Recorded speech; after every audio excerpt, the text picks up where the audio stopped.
Hello students, welcome to civil engineering Pathshala. आज हम लोग डिस्कस करेंगे। एज हो चुकी है 29, 28 या फिर 30 से ज़्यादा, बट अभी तक कोई सिलेक्शन नहीं, कोई सक्सेस नहीं, कोई अचीवमेंट नहीं। तो अब क्या करें और ऐसा हो क्यों रहा है, कारण क्या है, सॉल्यूशन क्या है, और आखिरी में मैं अपना खुद का रिजल्ट स्कोर कार्ड भी शो करूँगा, उस पर भी डिस्कस करेंगे। तो चलिए आज का वीडियो स्टार्ट करते हैं। तो सबसे पहला दिक्कत कहाँ पर आता है, आप जब इस एज में पहुंच चुके होते हैं, दिक्कत कहाँ पर आता है देखते हैं। ठीक है, फूफा, मौसा, मामा, इस तरह के प्राणी लोग जो होते हैं ना, ये दुनिया के सबसे बड़े शुभ चिंतक होते हैं आपके लिए। ठीक है, जहां पर भी आपसे मिलेंगे, आपसे एक ही सवाल रहेगा, आप कर क्या रहे हैं। ठीक है, आप कर क्या रहे हैं। और ये अभी नहीं, अभी की बात नहीं है, ये जब आपका 10वीं 12वीं से लेके ये सिलसिला ट्रेंड चलते आ रहा है। ठीक है, ये आपसे कभी भी मिलेंगे, आपसे पूछेंगे क्या चल रहा है, क्या कर रहे हो। ठीक है, आप इसका सॉल्यूशन क्या निकालेंगे। उससे पहले मैं ये बता देता हूँ कि ये इनका क्वेश्चन क्या रहता है और इनका खुद का जवाब क्या रहता है। क्या कर रहे हैं, उसके बाद अभी तक आप क्या कर रहे हैं, मतलब कि इतना एज हो चुका है, अब शादी वादी करो यार, क्या पढ़ाई कब तक करते रहोगे, ये इनका मेंटेलिटी रहता है। ठीक है, मैं सबकी बात नहीं कर रहा हूँ। ये एक्चुअली में वो पर्सन जो कि अपने लाइफ में स्ट्रगल देखा है, वो ऐसा क्वेश्चन आपसे कभी नहीं करेगा। वो आपसे बोलेगा कि आप पढ़ाई करते रहो, ठीक है ना, कभी ना कभी आपको सक्सेस जरूर मिलेगा। ठीक है, हिम्मत बनाए रखो, कॉन्फिडेंस बनाए रखो, ऐसा आपको बोलेगा, मोटिवेट करेगा। लेकिन इस तरह के प्राणी लोग अधिकतर आपको यही चीज बोलेंगे।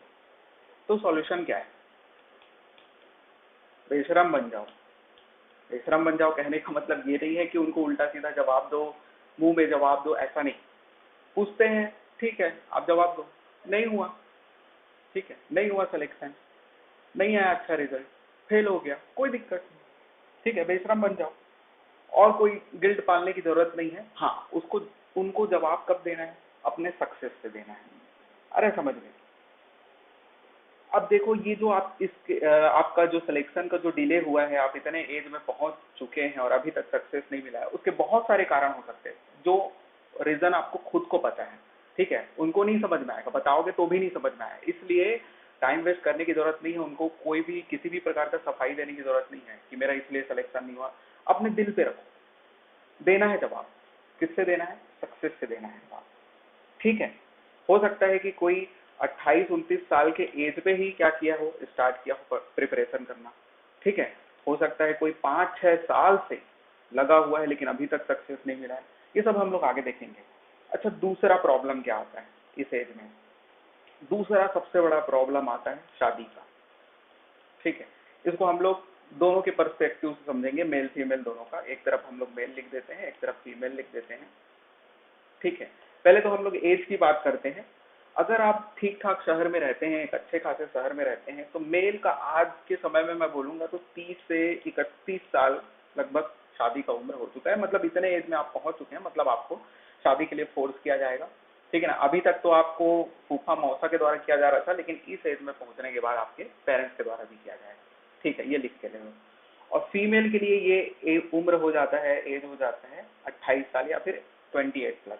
ठीक है, तो इस एज में आप जब पहुंच जाएंगे तो आपके पेरेंट्स के द्वारा भी फोर्स किया जाएगा। तो इसका सॉल्यूशन क्या है, इसको देखते हैं।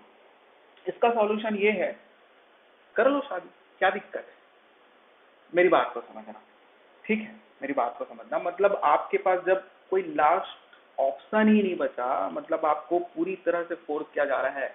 ठीक है, आपके पेरेंट्स बोल रहे हैं मैं जहर खा के मर जाऊंगी या मर जाऊंगा, ऐसा नहीं, फांसी लगा लूंगा, आप शादी करना ही पड़ेगा, मतलब कोई ऑप्शन ही नहीं बचा ऐसा। या फिर कोई मेरी अंतिम इच्छा, ऐसा टाइप का आपको फुली क्या किया जा रहा है, इमोशनल ड्रामा चल रहा है, तो कर लो। लेकिन यहाँ ध्यान रखना, ठीक है, मैं मेल की पहली बात करता हूँ। तो मेल की मैं पहली बात करता हूँ, तो आपकी जो जानू है मतलब समझ आ रहा है ना, तो जो भी है, ठीक है, जिससे भी आप शादी कर रहे हो, जिससे भी आप शादी कर रहे हो, उसको पहले से बता दो भाई कि मैं शादी के बाद आपको समय तो कम दे पाऊंगा। ठीक है, मेरा जो फर्स्ट मतलब जो लक्ष्य है वो पढ़ाई है, जब तक मेरा ड्रीम पूरा नहीं हो जाता मैं पीछे नहीं हट सकता। मतलब ऐसी आपको पर्सन मिलनी चाहिए जो आपकी बातों को समझे, ठीक है ना, जो शिमला मनाली और पेरिस जाने का जिद ना करे। समझ में आ रहा है ना शादी की बात, वो आपकी मतलब भावनाओं को समझे और आपका साथ दे, ऐसी होनी चाहिए। और फीमेल के कंडीशन में कैसा होना चाहिए, फीमेल के कंडीशन में कोई ऐसा मेल होना चाहिए, ठीक है ना, जैसे पूरी पूरी मतलब साफ सफाई एकदम डायरेक्ट बात कर चुके हो आप, ठीक है, कि मैं शादी के बाद पढ़ूंगी, ना कि आपके लिए खाना बनाऊंगी दोनों दोनों टाइम, है ना, ना कि आपको जो भी इच्छा है, ठीक है, उसको मैं पूरी कर सकूंगी। समझ में आ रहा है, सीधी बात करना। अगर ऐसा बोलने से सामने वाला पर्सन एक्सेप्ट कर रहा है तो कर लो शादी, कोई दिक्कत वाली बात नहीं, ठीक है ना। वो जो आपका बाबू सोना है समझ में आ रहा है ना, उसको ये समझ में आना चाहिए ये चीज, वो अपने मम्मी को भी, ठीक है, इस चीज के लिए मतलब समझाए, है ना, आ रहा है समझ में। तो अगर ऐसा कोई मेल मिल जाता है फीमेल, कोई दिक्कत नहीं है, एग्रीमेंट कर लो दोनों के बीच में, ठीक है। तो ये हो गया, शादी का मसला भी सुलझ जाएगा आपका। अब तीसरा प्रॉब्लम कहां पर आता है उसको देखना ध्यान से, इनकम का आता है, ठीक है ना। इस एज में मतलब हर कोई चाहता ही है कि यार मैं अभी तक इतना एज का हो चुका हूँ और कुछ कमाई नहीं कर रहा हूँ, ठीक है ना, कुछ कमाई नहीं कर रहा हूँ, जिसके कारण थोड़ा सा कॉन्फिडेंस लो हो जाता है, खुद में रिग्रेट होता है, ठीक है ना, पेरेंट्स पे बोझ बनाऊं, ऐसा ऐसा ख्याल आता है। तो अब इसके लिए क्या करें, इसके लिए कुछ नहीं करना है, आप 1-2 घंटा समय तो दे ही सकते हैं ना, 1-2 घंटे का समय तो अपने लिए निकाल ही सकते हैं। किसके लिए बोल रहा हूँ, कमाई के लिए।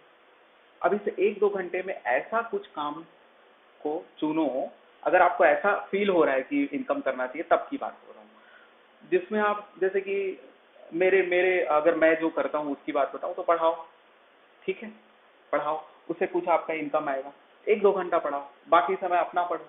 1-2 घंटा निकालने में क्या जाता है, 12 घंटा समय रहता है एक दिन में आपके पास, अगर यूज करो तो अच्छे से, ठीक है ना, सब चीज को हटा दो, सोने खाने पीने को, तो 12 घंटा आपके पास समय रहता है, उसमें 2 घंटा आप निकाल दो तो क्या दिक्कत है, ठीक है, वो समय निकालो जिसमें आप पढ़ते नहीं हो, ठीक है। तो कुछ भी हो सकता है, जैसे कि आप अगर सिविल इंजीनियर हो तो आप मैप बना सकते हैं, ठीक है। आपको पूछे ही होंगे ग्रेजुएट करने के बाद, ये ग्रेजुएशन के समय ही कोई ना कोई आपका रिलेटिव में ही या फिर दोस्त यार में आपको बोला होगा भाई मेरे लिए मैप बना दो। तो ऐसा मैप बनाते जाओगे तो आपको और कॉल आते जाएगा, ठीक है, मैप बना दो, अगर मैप बनाने आता है थोड़ा बहुत चार्ज कर लो उसके पीछे में, ठीक है। तो ऐसे हजारों तरीके हैं, लेकिन याद रखना वो तरीका ऐसा होना चाहिए जिससे आपका नुकसान ना हो, ठीक है, जिससे आपका टाइम वेस्ट ना हो, आपका पूरा दिन उसी में ना चले जाए, याद रखना है इसे। तो ये इनकम का मसला भी सुलझ जाएगा।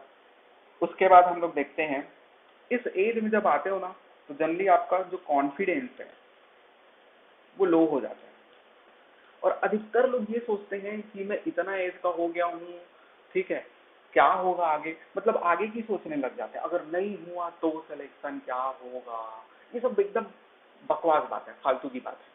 अच्छा, दूसरा प्रॉब्लम क्या आता है मालूम, कई लोग सोचते हैं कि अभी जो नए नए स्टूडेंट आ रहे हैं वो हमसे तेज हैं, ठीक है, आजकल का पढ़ाई का लेवल बहुत ऊपर हो गया है, वो लोग ग्रेजुएशन के समय से ही फर्स्ट सेकेंड ईयर से ही पढ़ाई स्टार्ट कर देते हैं कंपटीशन एग्जाम के लिए, हम लोग बहुत पीछे।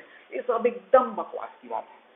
क्यों, देखो जहां तक आपका जो वो पढ़ाई कर रहे हैं वो ठीक है, कोई दिक्कत नहीं है, लेकिन आप भी तो कर रहे हो ना पढ़ाई, ठीक है, ऐसा तो नहीं कि आपका दिमाग कम होते जा रहा है समय के साथ, आप समय के साथ एज के साथ एक्सपीरियंस ज्यादा होते जा रहा है आपका, उनके कंपैरिजन में, नए स्टूडेंट के कंपैरिजन में आपका लॉजिक बढ़ते जा रहा है, ठीक है, इस चीज को सोचो, ठीक है, मैच्योरिटी बढ़ते जा रहा है, इस चीज को सोचो, एग्जाम देने का एक्सपीरियंस बढ़ते जा रहा है, इस चीज को सोचो।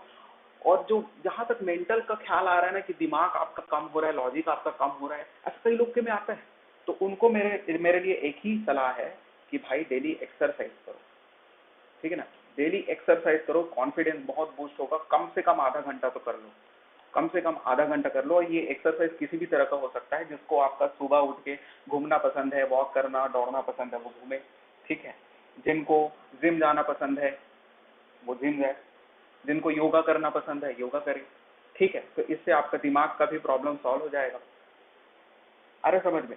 और दूसरा जो कॉन्फिडेंस को बूस्ट करने का तरीका है, एक फ्रेंड के कांटेक्ट में रहो जो आप ही की कंडीशन में है, ठीक है, वो भी स्ट्रगल कर रहा है, बहुत साल से स्ट्रगल कर रहा है, उसको भी अभी अचीवमेंट नहीं मिला है, मतलब कि लगभग पास पास में है, चूक जा रहा है, आप भी उसी कंडीशन में हो, ठीक है, तो कांटेक्ट में रहो, ठीक है। उससे क्या होता है मालूम, अगर अपने बात को साझा करोगे ना तो बहुत रिलैक्सेशन मिलता है, बहुत ज्यादा रिलैक्सेशन मिलता है, इस चीज को फील करोगे। उसके अलावा तीसरा जो तरीका है कॉन्फिडेंस को बूस्ट करने का और बहुत ही किफायती तरीका है, ये है आपका जो भी आपका प्रीवियस जो भी एग्जाम दिए हो उसके रिजल्ट का एनालिसिस करो, रिजल्ट का एनालिसिस करो और देखो कि हमारा परफॉर्मेंस ये बूस्ट होते जा रहा है, मतलब बढ़ते जा रहा है कि घटते जा रहा है कि कांस्टेंट चल रहा है, इस चीज को देखो, बहुत ज्यादा जरूरी है, ठीक है। अगर आपका बराबर लेवल में चल रहे हो बहुत दिक्कत वाली बात है, अगर आपका असेंडिंग ऑर्डर में चल रहा है मतलब बढ़ते क्रम में अगर चल रहा है तो बहुत अच्छी बात है, आप बहुत सही पढ़ रहे हो और बहुत अच्छी दिशा में जा रहे हो। मैं इससे रिलेटेड मैं अपना रिजल्ट आपको शो करता हूँ, देखना, देखो ये 2016 का एग्जाम है, इस समय मैंने कोई पढ़ाई वढ़ाई नहीं किया था, ठीक है ना, बस जो थोड़ा बहुत कॉलेज से मिला हुआ नॉलेज था, हमारे समय में कोई पहले से पढ़ाई नहीं करता था, कॉलेज कर लिया, कॉलेज करने के बाद फिर ध्यान आता था कि जॉब भी करना है कर, ठीक है।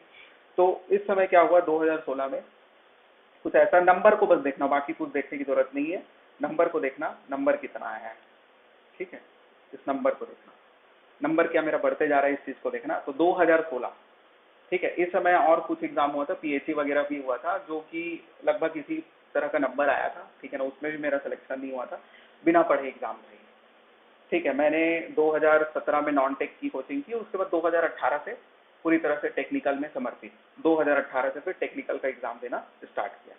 तो देखो 2018 में, पता नहीं ये दिख पा रहा है कि नहीं, ये आपका 67 के आसपास नंबर है, ठीक है।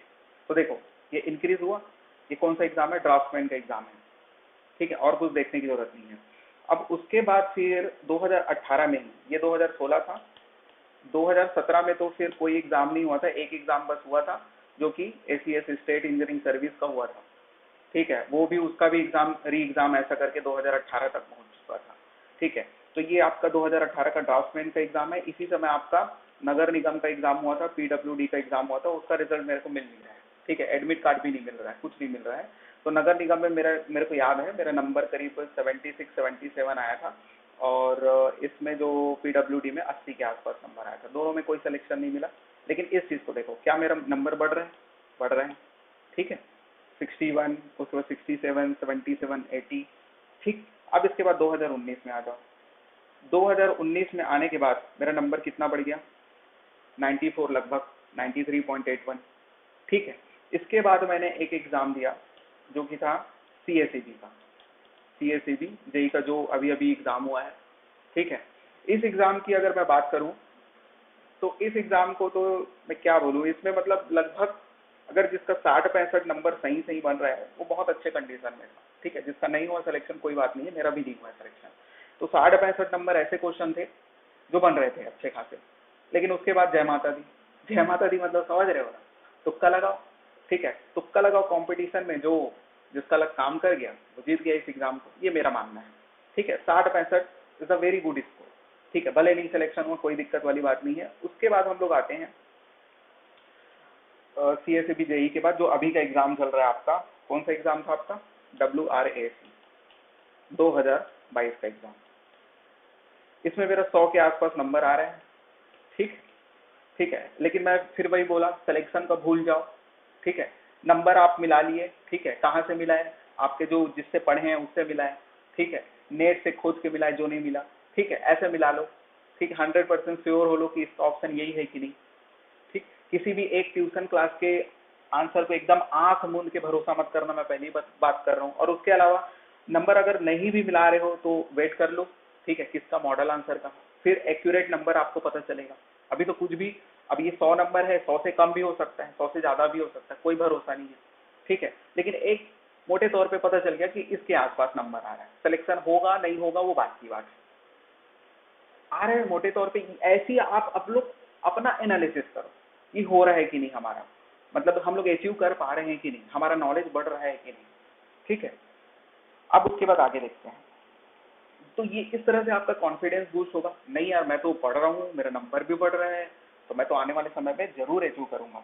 ये मेरे को अपना पता चल गया, वैसे ही आप लोग अपना पता करो। और उसके अलावा लास्ट में मैं यही बात बोलना चाहूंगा, जो जितना ज्यादा स्ट्रगल झेलेगा अपने लाइफ में, उसको अपने सक्सेस होने पे उतना ही ज्यादा खुशी होगा, याद रखना इस बात को। ठीक है, तो ये बोल के मैं आज का वीडियो खत्म करता हूँ। अगर आपको वीडियो अच्छा लगा तो सब्सक्राइब कर लेना। Thank you.